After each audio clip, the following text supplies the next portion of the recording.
Mort ou Vif est une histoire de western très traditionnelle, à l'exception de la présence d'une femme, Sharon Stone dans le rôle d'Helen, dans le rôle d'une pistolero en quête de vengeance. Vous avez une ville de western désespérée de se libérer du joug d'un dirigeant cruel, Gene Hackman dans le rôle de John Herod, et un mystérieux vagabond en ville essayant de trouver le courage de lui tirer dessus dans sa quête de vengeance. Tous les tireurs à la gâchette rapide et les plus grandes gueules se présentent pour un tournoi de duel, et notre héroïne s'inscrit dans l'espoir de tirer sur son ennemi. Mais ce film se distingue vraiment des autres westerns des années 90 avec deux choses majeures. L'une est son casting incroyable, il comprend de grandes icônes du western, Woody Strode, Robert Blossom, Pat Hingle, et bien sûr Gene Hackman dans une performance sans doute à égalité avec Impitoyable. D'ailleurs, ces deux personnages qu'il a interprétés sur grand écran ont de grosses similitudes, notamment l'exécution des tueurs missionnés pour le tuer et qui l'humilient en public. Qu'est-ce que je dois en conclure?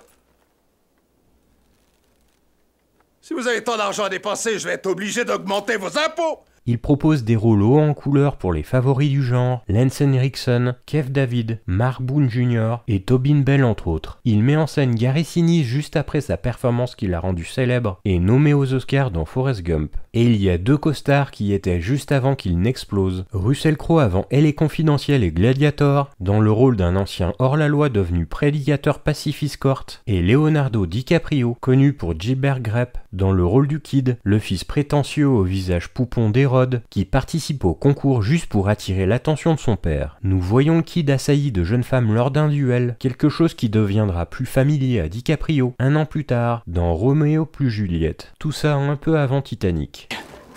Ça vous suffit? L'autre chose est que le film est réalisé par Sam Raimi au sommet de ses capacités cinématographiques et il a fait un western avec l'énergie d'Evil Dead 2. Le format du tournoi implique de nombreux montages à la hache dans Evil Dead, des zooms et des angles cool, ainsi que des destructions corporelles occasionnelles du style cartoon. Des effets cartoon se présentent également sous la forme de trous dans les corps ou dans les chapeaux. L'un d'eux se passe dans un duel avec un trou de la taille d'un pamplemousse à travers la tête et la caméra regarde à travers lui tout en cadrant parfaitement son tueur, le pistolet toujours fumant. Il s'agit d'une histoire complètement sincère sur des gens qui n'aiment pas la violence et qui tentent de tenir tête à un tyran qui vit pour elle. Entre les mains d'un réalisateur standard de western, le film n'aurait été qu'une copie sans âme de films cultes comme Impitoyable pour le personnage d'antagoniste interprété par Gene Hackman et Il était une fois dans l'Ouest pour la thématique de vengeance et sa fin. Mais entre les mains de Sam Raimi, c'est une merveille constante. On a l'impression qu'au moins toutes les 30 secondes, il y a une bonne réplique ou un gag délicieusement intelligent, pas seulement les visuels, mais aussi les petits moments et les touches étranges de réalité exacerbée. Quelques plans iconiques horrifiques de Sam Raimi sont présents, comme la fête des morts, des plans sous la pluie ou dans les cimetières. La tour de l'horloge sera un élément important tout au long du film, car la fusillade commence toujours lorsque l'heure sonne, donc bien sûr Sam Raimi, via le directeur de la photographie Dan Spinotti, va avoir une belle image de celle-ci pour montrer son importance. L'aiguille de celle-ci est montrée en gros plan et fait monter la tension. Le cœur et l'âme de la ville, si tant elle en est une, sont un saloon et une auberge tenue par Horace, joué par Pat Hingle. Vous avez une chambre? Les putes, c'est à côté. Redites ça. J'ai dit, les putes, c'est à côté.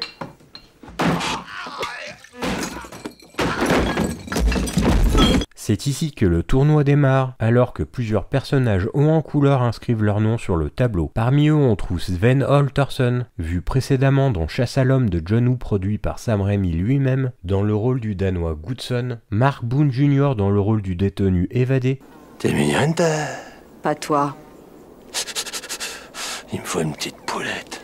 Il te faut un bain. Et Kev David dans le rôle du sergent Clay Cantrell qui fume la pipe. L'un des plus spectaculaires du groupe est Lance Henriksen, également vu dans Chasse à l'homme, dans le rôle de S. Hanlon, qui est présenté dans un plan extravagant qui parcourt son ombre ridiculement longue, qui s'étend sur toute la pièce, avant de heurter ses bottes de luxe. Monsieur S. Hanlon, le fléau du Far West.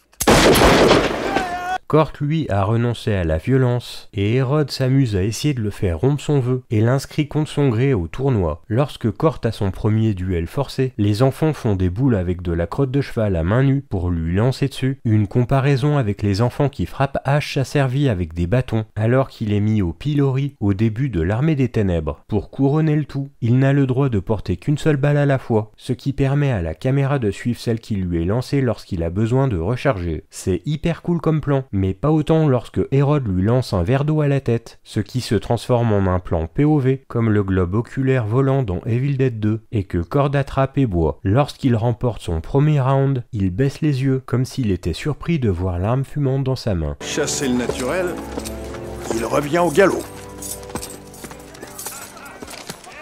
Sam Raimi peut vous faire rire avec un simple mouvement de caméra au milieu d'une scène pleine de suspense, sans rien gâcher. Par exemple, quand Hélène s'apprête à défier Hérode au premier tour, on entend son cœur battre très fort. Mais avant qu'elle ne puisse le faire, quelqu'un lui tape sur l'épaule en la défiant pour un duel. Elle se tourne vers lui, et la caméra fait un panoramique vers le bas pour montrer qu'il traîne une roue de chariot cassée enchaînée à son poignet, puis revient à son visage, maintenant que nous nous souvenons que c'est l'homme qu'elle a laissé enchaîner dans la scène d'ouverture. Des super effets de style et moments symboliques sont présents dans le film. Par exemple, quand Hérode se retrouve en duel face au légendaire S. Il lui arrache le pouce, faisant référence à une allégoration antérieure, selon laquelle il aurait une fois arraché le pouce d'une fille, en faisant un tour avec des cartes, puis le fait tirer avec sa main gauche, puisqu'il se vantait d'être aussi bon avec les deux mains. Ace essaie de tirer alors qu'Hérode allume une allumette, mais Hérode lui tire une balle dans la main et finit d'allumer son cigare. Il le fait danser comme un bouffon et contraint la foule à applaudir à son destin. C'est un méchant digne de son nom biblique. Il a une statue d'homme musclé grec sur son porche. Il regarde les duels depuis un trône d'or littéral. À la fin, lorsque le récit révèle ce qu'il a fait à Hélène, la cruauté est extravagante. Gene Hackman, bien sûr, fonde tout cela et vend complètement la malveillance, l'arrogance, les faux moments amicaux qui sont en réalité des menaces. Mais il y a une scène puissante où il échoue brièvement à cacher une certaine humanité. Il faut que vous le sachiez. Il n'y a plus rien sur cette terre qui puisse me faire peur. Sharon Stone n'est pas Clint Eastwood, mais elle n'est pas vraiment censée l'être non plus. Surnommée Lady dans le film, Hélène peut être dure, mais c'est en partie un masque. Elle a une scène où elle court au cimetière et crie au personnage interprété par Robert Bresson qu'elle n'y arrivera pas. Une autre fois, elle quitte la ville en pensant qu'elle ne peut même pas tuer Hérode. Son enveloppe de femme froide, qui cache une très grande fragilité et beaucoup de cœur, est très bien dosée. Sharon Stone est excellente dans ce rôle. Fallait pas faire des effets de toilette pour moi. C'est pas pour vous. La nuit dernière, le Kid. Ce soir, Hérode. Vous êtes une femme débordée. Il y a un homme dans cette ville qui vous intéresse pas? Oui, vous. C'est Sharon Stone qui a eu l'idée d'engager Sam Raimi. Les producteurs lui ont proposé une liste de 6 pages de réalisateurs approuvés, parmi lesquels elle pouvait choisir. Elle a renvoyé une page avec un seul nom dessus, Sam Raimi. Elle a dit aux producteurs que si Sam Raimi ne passait pas derrière la caméra, elle n'y jouerait pas. Elle était particulièrement fan de l'Armée des Ténèbres, mais avait le sentiment que dans tous les films de Sam Raimi, on pouvait voir un cinéaste saisir l'opportunité de devenir un meilleur cinéaste et de repousser les limites de ses capacités techniques et créatives.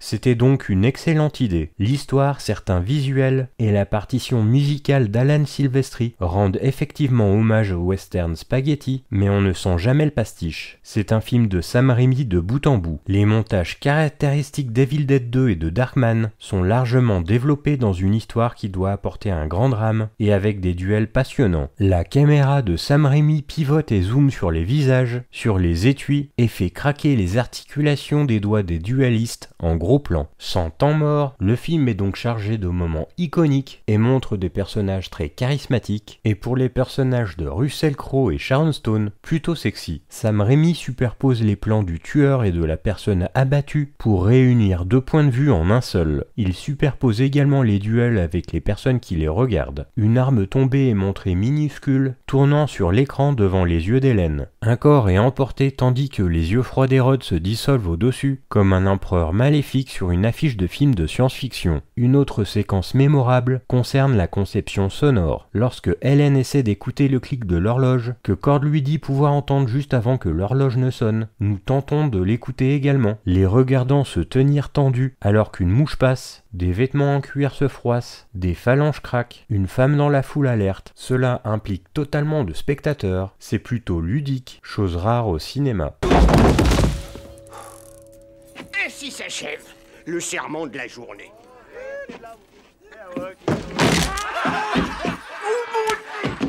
Tu devras avoir honte.